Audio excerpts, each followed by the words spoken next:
I didn't have a teacher who was Latino or Latina until high school. I did not have a single teacher of color until college.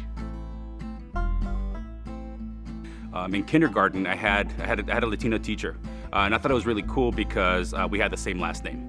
I've had 2 teachers of color that I can remember in my PK through 20 educational experiences. I always had white teachers, teachers who I often felt like didn't quite understand me or understand my experience in life.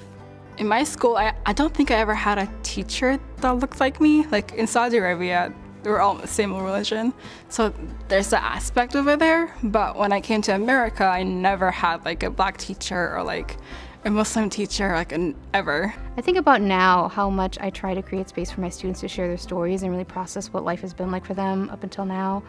And I think about how my life never got invited into the classroom.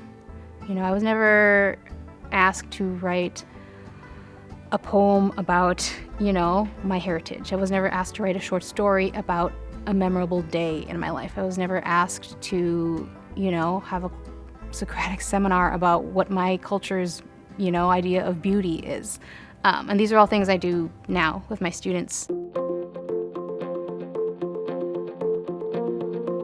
Pues estoy interesada en ser maestra en las escuelas, porque siento que yo puedo aportar de mi cultura para los niños que son de otros países. En mi caso soy de México y pues como somos frontera con México, hay muchos niños de México, entonces yo quiero aportar mi cultura, quiero que se sientan como en casa cuando llegan al salón, que me vean como alguien que reconocen, ¿verdad? Porque yo quiero ser maestra de kinder.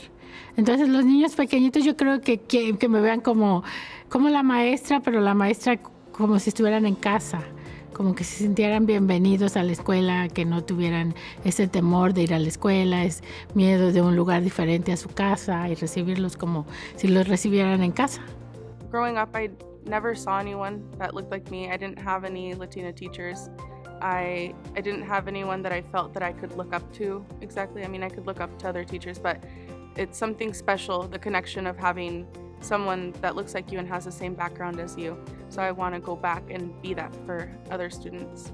If I were talking to people within the community who are thinking about becoming educators, teachers, I would tell them, do it. We need you. And I think it's important for us to continue that message of why their presence in a classroom, in a school, makes the difference. Our students are looking up to us. And the same experience I had growing up, feeling isolated, maybe misunderstood, people in the community, people who look like me, can make a difference within education because we have a shared experience with our students. My message to students in high schools or in schools, who are becoming teachers, I would say is even though you feel like there may not be teachers in your school or in your building that look like you, they're out there, So I think it's really important to really connect to somebody, to network, even if it's outside of your school, just to really ask them about, what it's like. Because I think it's really powerful hearing from other teachers who maybe didn't have the best experience in high school.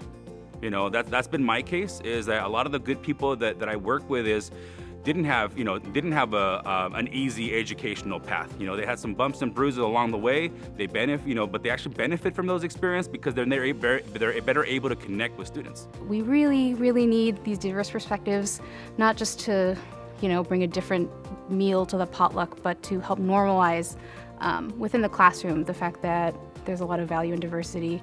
We have a number of teachers at our school who were former students. To see them come back to their communities and want to serve their own communities in a position that they know doesn't necessarily get a lot of glory or isn't necessarily monetarily compensated, as much as some people think it should be. But having the objective to just get back to your community as soon as you can and start, helping helping it out, making it a better place, helping out people who were in your position at one point, and and it's just, yeah, it's really inspiring for me as a teacher to hear that students want to be teachers, especially students of color. Education is one of the most difficult and rewarding endeavors that we can be engaged in. I feel so hugely about the impact of education, that it's a human rights issue that we all need to have access to, that we need people who want to help make change happen and help people meet their goals. It's difficult. It's really difficult now during these times, but it's hugely rewarding, and I think it's worth it. I really do. I think we can understand we can make a difference.